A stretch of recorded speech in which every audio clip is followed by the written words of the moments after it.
আগামী ২৪ ঘন্টার মধ্যে জুলাই হত্যা মামলার আসামির জামিন বাতিল করে পুলিশ কর্মকর্তা সাজ্জাদ হোসেনকে গ্রেফতার করার দাবি জানিয়েছেন জুলাই শহীদ পরিবারের সদস্য ও আহত ব্যক্তিরা। দাবি না মানলে রবিবার থেকে যমুনা ও সচিবালয় ঘেরাও করা হবে বলেও হুঁশিয়ারি দেন তারা। এ সময় অন্তর্বর্তী সরকারের আইন উপদেষ্টা অধ্যাপক আসিফ নজরুলের পদত্যাগ দাবি করেন আন্দোলনকারীরা। এস এম ফয়েজের রিপোর্টে বিস্তারিত। দাবি আদায়ে আলটিমেটাম দিয়ে সচিবালয়ের সামনের সড়ক ছেড়েছেন জুলাই শহীদ পরিবারের সদস্য ও আহত ব্যক্তিরা। এর আগে সচিবালয়ের সামনে সড়ক অবরোধ করেন তারা। এ সময় পুলিশের সঙ্গে ধস্তাধস্তি হয় আন্দোলনকারীদের। জুলাই শহীদ পরিবার ও আহত ব্যক্তিদের অভিযোগ, অর্থের বিনিময়ে জুলাই গণহত্যার আসামিরা জামিন নিচ্ছেন। এক্ষেত্রে সরকারের ভূমিকা নিয়েও প্রশ্ন তাদের।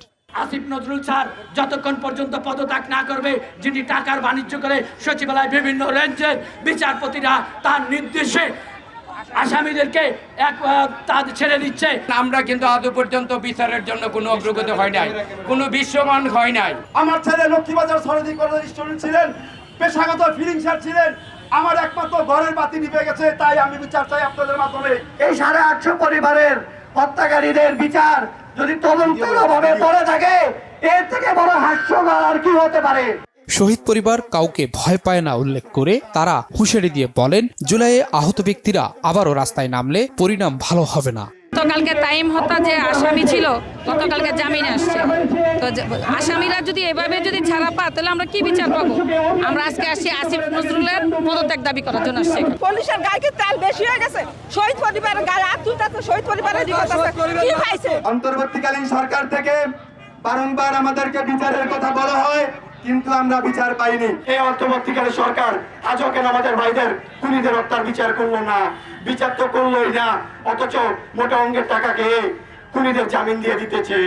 কোর্ট বেঞ্চ ঘুরে ঘুরে দেখলাম এই পর্যন্ত যত রাঘব বোয়াল আছে পুলিশের সহ এবং দোষরদের খুনিদের সমস্তদেরকে তারা টাকা খেয়ে খেয়ে আইন মন্ত্রণালয় থেকে তারা তফদিল করে জামিন নিয়ে চলে যাচ্ছে। যেই বেঞ্চগুলো থেকে জামিন দিয়েছে 2-4-5টা বেঞ্চ, সেখানকার বিচারপতিদেরকে অবিলম্বে তাদেরকে সেখান থেকে প্রত্যাহার করে বা বরখাস্ত করে তাদের শাস্তির আওতায় আনার জন্য আবেদন জানাচ্ছে। পুলিশ বলছে, জুলাই শহীদ পরিবার তাদের দাবি কর্তৃপক্ষের কাছে পৌঁছে দিবেন। 144 জারি করা থাকে। এখন আমাদের পুলিশ সদস্য কিন্তু তাদেরকে বাধা দেওয়ার চেষ্টা করেছে, কথাবার্তা বলেছি, তাদের যে দাবিগুলো শুনেছি। আমি দেখি ভিতরেও কথা বলেছি, কথা বলার পরে দুইটার একটা সমন্বয় করে একটা সমাধানের জন্য আমি একটা পথ খোঁজার চেষ্টা করতেছি। গেল 1 বছরে খুনিদের বিচার না হওয়ায় হতাশা প্রকাশ করেন আন্দোলনকারীরা। S M Faiz, Bangla Vision, Dhaka.